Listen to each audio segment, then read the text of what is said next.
nouveau radar boosté à l'intelligence artificielle pour fliquer un peu plus les conducteurs. Bonne ou mauvaise nouvelle, la sécurité routière a quand même tenu à rassurer les automobilistes. Pour le moment, ces radars ne sont pas homologués. Leur installation n'est donc pas forcément imminente, mais est-ce vraiment la priorité? On en parle avec le délégué départemental des Bouches-du-Rhône du syndicat UNSA Police. Bonjour Romain Soligon. Bonjour. Comment dois-je vous appeler? Vous êtes lieutenant, capitaine, commandant? Comment je peux vous... Alors, je suis brigadier chef. Vous êtes brigadier chef. Mes respects, brigadier chef. Donc, vous représentez l'UNSA dans les Bouches-du-Rhône. Département qui, depuis j'allais dire, hélas, depuis longtemps, est au cœur d'une certaine tourmente au niveau de l'ordre public de la sécurité. Là, on va pas parler narcotrafic, mais on en dira quand même un petit peu un mot parce que j'ai besoin de votre avis sur la situation actuelle. Voilà.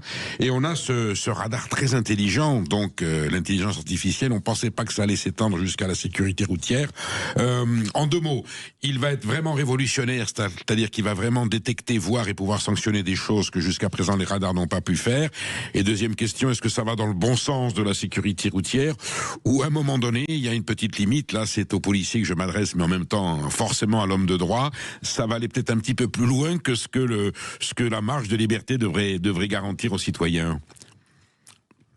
Alors l'intelligence artificielle, c'est une évolution qui est inévitable et potentiellement utile pour nous. D'accord. Elle est de partout dans notre vie aujourd'hui. L'intelligence artificielle, elle est même sur aux impôts à Bercy, dans les salaires, le calcul des salaires des fonctionnaires de police. Il y a une IA qui la gère aussi. Donc l'IA devait fatalement arriver sur les radars. Aujourd'hui. La mise en place de ces radars, il y a eu une période en fait d'adaptation et de mise en place qui était sur 2025. Aujourd'hui, en 2026, donc ils le mettent en place. Cette IA, elle va principalement se positionner sur les radars tourelles. Vous savez, ceux qu'on voit pulluler au bord des routes. Ces radars-là. Ils vont, alors l'IA... Ce sera expérimental d'abord, Romain Soligon, ça sera expérimental ou c'est déjà planifié? Alors, c'est déjà planifié en fait, ça a été expérimental sur l'année 2025 et devrait rentrer en fonction en début 2026. Qu'est-ce qu'il voit de plus que l'autre? Il voit à l'intérieur du véhicule? Alors certains, notamment pour tout ce qui est, vous savez, les voies de circulation de covoiturage. Oui. Les radars tourelles, donc, qui seront, c'est les Mesta Fusion 2 pour le nom technique.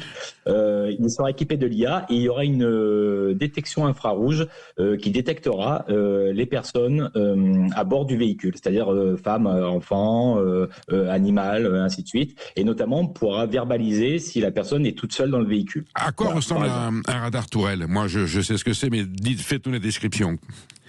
Le radar tourelle, c'est un radar qui est monté en fait sur un pylône, alors une grosse boîte grise montée sur un pylône qui se trouve au bord des routes. Je ne saurais pas vous dire vraiment. Oui, c'est ce qu'on trouve partout sur les périphériques, etc. Il vous voit à quelle distance? Le radar IA vous voit à quelle distance? Un peu plus loin que le radar actuel ou non? Ou c'est pas une histoire de distance? Non, la distance, c'est pas une histoire de distance en fait. Là, c'est plus sur le. Là, on parle sur le fond technique en fait. C'est exactement le même radar. La différence qu'il y a avec l'IA, c'est que celle-ci sera en capacité de voir si vous avez la ceinture, si vous n'avez pas la ceinture, si vous avez un téléphone au volant, si madame se maquille ou monsieur mange au volant, et ainsi de suite, puisque c'est verbalisable. Voilà, tout ça, en fait, le radar pourra le voir et le prendre en compte, alors qu'aujourd'hui, il ne prend que l'excès de vitesse. Bien sûr. Vous allez avoir aussi maintenant les distances de sécurité des véhicules. Le véhicule qui vous précède, s'il est trop près de vous, ça a pu arriver à beaucoup d'entre nous, le véhicule sera verbalisé. Romain Soligon, vous convenez, je le constate moi-même dans ma vie d'automobiliste, que les incivilités se multiplient.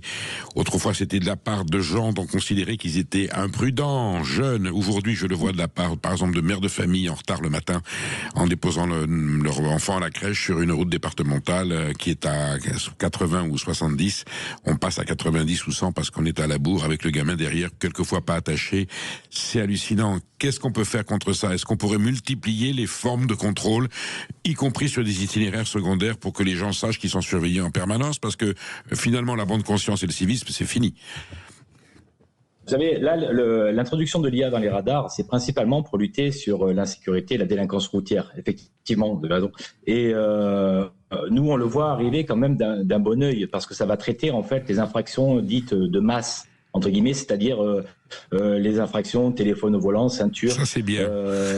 On se réjouit jamais d'une mesure de policière, mais à un moment donné, on est content de l'avoir quand même. Il y a quand même ce côté-là. Donc après, moi, au syndicat et avec pour mes collègues, nous, on a cette, ça va nous libérer du temps. Vous imaginez bien que cette IA va libérer un peu de temps pour les collègues qui eux ne seront pas physiquement au bord des routes sur une surveillance statique. Ah, vous pourrez enfin poursuivre les voleurs et les bandits. Ça, c'est un vœu pieux. C'est un vœu pieux. Mais oui, bien sûr.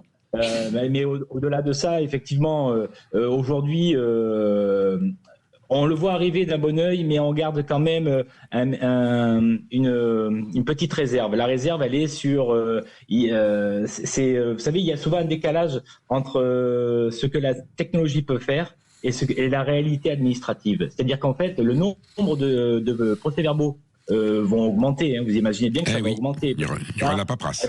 Ouais, exactement. L'IA va en prendre beaucoup plus. Donc le volume de procès-verbaux va augmenter. Il va falloir les traiter, ces procès-verbaux. Qui va les traiter? L'intelligence artificielle. Ah ouais, mais justement, on va se poser le problème de comment vous allez faire la distinction entre une ceinture noire, parce qu'en fait c'est ça, l'IA, elle va regarder s'il y a une ceinture noire qui va être sur le pull. Oui. Et si vous avez un pull noir, qui va faire le distinguo? Est-ce que c'est l'IA qui va trancher de suite et qui va dire, bah tiens, finalement, je vous verbalise? Vous êtes en train de nous donner la combine pour essayer d'éviter. Donc tout le monde en chemise blanche pour conduire. C'est pas forcément d'éviter. C'est juste que c'est les limites en fait de la technique. C'est-à-dire qu'il y aura toujours en fait un humain, donc un policier derrière, qui va devoir retraiter, re-regarder en fait l'image et dire, ok, validé ou pas. Voilà. Oui, Romain Soligon, je vous interromps, mais il y a une chose que l'intelligence artificielle ne pourra jamais réduire, ce sont les refus d'obtempérer.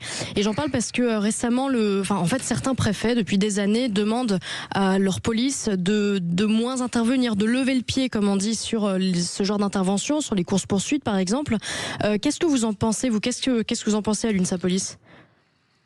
Alors, les refus d'obtempérer, vous savez, ça a toujours été un petit peu le serpent de mer des ministres de l'Intérieur. C'est-à-dire qu'à chaque fois, on nous dit il faut absolument poursuivre, notamment M. Retailleau, qui avait changé la note de service en disant que dorénavant, on pouvait poursuivre, parce qu'au départ, on devait poursuivre sur un refus d'obtempérer que pour des faits graves et de mise en danger d'autrui, ainsi de suite. Aujourd'hui, la note a un peu changé. M. Retailleau avait fait des changements. On pouvait suivre dans tous les cas de figure. Sauf que ça a engagé la responsabilité des fonctionnaires de police, notamment du conducteur et encore plus du chef de bord qui est dans la patrouille. Vous conviendrez avec moi que c'est ni plus ni moins qu'un petit changement entre deux lignes, mais pour dire attention, si vous poursuivez et qu'il y a un problème, ça sera de votre responsabilité. Donc au final, vous dire aujourd'hui poursuivre des refus d'obtempérer, et il s'en passe peut-être 5 par jour, je crois. Donc non mais c'est colossal. Romain Soligon, Marseille et les Bouches-du-Rhône sont au cœur de l'actualité avec la tragédie des narcotrafiquants. On peut parler de tragédie parce que ça prend des proportions épouvantables. On a entendu beaucoup de choses, mobilisation des pouvoirs publics, déclaration de la part de nos gouvernants, le ministre de l'Intérieur, le président de la République, tout le monde. Enfin voilà, c'est devenu une cause nationale. Vous, sur le terrain, en tant que policier des Bouches-du-Rhône, vous, d'abord, sentez-vous qu'il y a vraiment des mesures efficaces de prise et que ça va faire changer les choses. Pensez-vous que c'est suffisant ou que le problème est à ce point grave que ce qui a été dit et annoncé ne permettra pas de juguler efficacement l'essor du narcotrafic?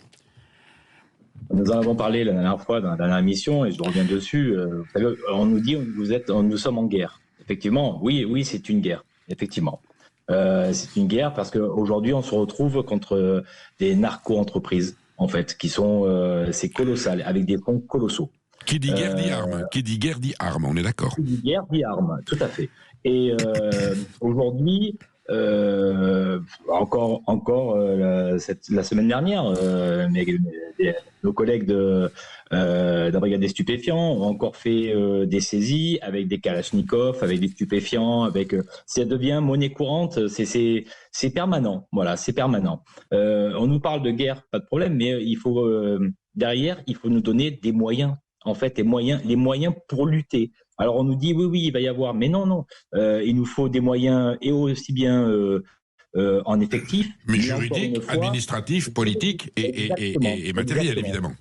Exactement. Il faut surtout des moyens juridiques aussi. Vous savez que nous manquons d'OPJ. Nous avons aujourd'hui en France, je crois que c'est, pour les chiffres, hein, je veux pas, pardonnez-moi si je suis pas à la virgule près, mais je crois que c'est 21 000 postes en France. Il n'y en a que 17 000 de pourvus.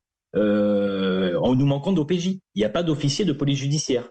Parce qu'aujourd'hui, déjà, la reconnaissance en fait de l'officier de police judiciaire, elle n'est pas reconnue dans la police nationale. Que vous ayez OPJ, vous gagnez peut-être autant que le collègue qui est sur la voie publique et qui lui fait un autre métier. Attention, je ne compare pas. Simplement, il y a une différence. Et donc, il nous faut comme des OPJ pour traiter les dossiers. Donc si on n'a pas ça, ça va être très compliqué. Et au-delà de ça, bien l'arsenal juridique, comme vous avez dit, que nous n'avons pas aujourd'hui.